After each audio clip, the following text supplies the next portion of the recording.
Simon, you do live in a world that isn't real, don't you? You know, you do genuinely.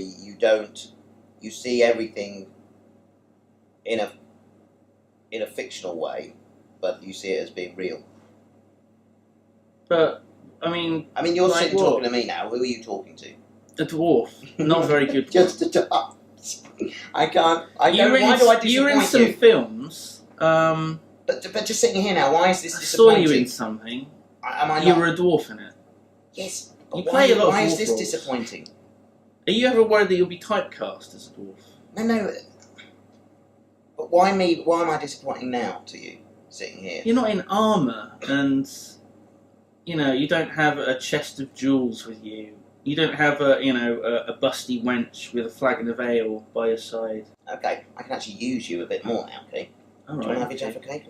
Nice. I've been nibble on that. Now, we're designing obviously the looks of the dwarf characters. What is essential to any good game dwarf? Right. What are the essential elements we should include in our design? Do you think?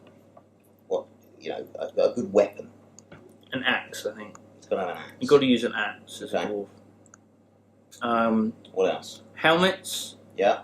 Steel helmets with, horns or like knobbles or bumps on them. Big flowing beards. Oh, it's got to be a big beard. Big bushy beards. Right. Because a dwarf isn't a dwarf without a beard. Sort of like. That's why I've got a beard. But yours isn't very big and flowing. Oh no. It's sort of more Brian Blessedy. Absolutely. He would make a very good dwarf if he wasn't so big. He would, wouldn't he? He would. Okay. Any other elements? Maybe we should cryogenically freeze him, before he dies. Yeah. And then in the future, when technology is advanced sufficiently, we can shrink him down a little bit. Why is anybody creating that technology in the future? Why? Well, I've made a few investments. That's where all the YouTube money's gone. I'm finding ways to shrink down men to dwarves. Brilliant. Okay. So Peter Jackson's a big pal of yours, I imagine. Have you ever met the man? Imagine you meeting him, because he has the power to do that, basically, already. Doesn't he? He can treat people to big dwarves, can't he? Yeah, but I don't know if it's real or not. Because I saw, behind the scenes. Hang on a minute. Did Simon Lane just question whether something was real or not? Well, yeah, but I saw it on the DVD. It had the behind the scenes thing. Oh, you shouldn't be watching that stuff. And I've seen Elijah Wood in other things. So I know he's not really a little hobbit. But hold on a minute. They're not the same as dwarves. They're a bit lame, really, hobbits. I bumped into Martin Freeman the other day. Okay. In the street. Right. Dwarf having a chat with a hobbit.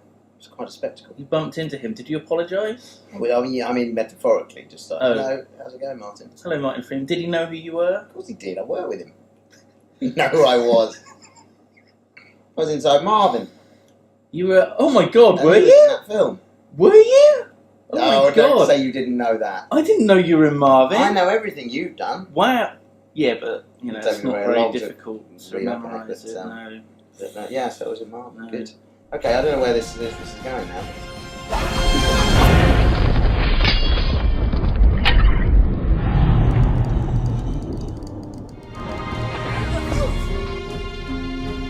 As long as you understand there's no... I am a dwarf. I've got a war hammer. By the demon's balls, you are not a dwarf. I don't want to hang out with you two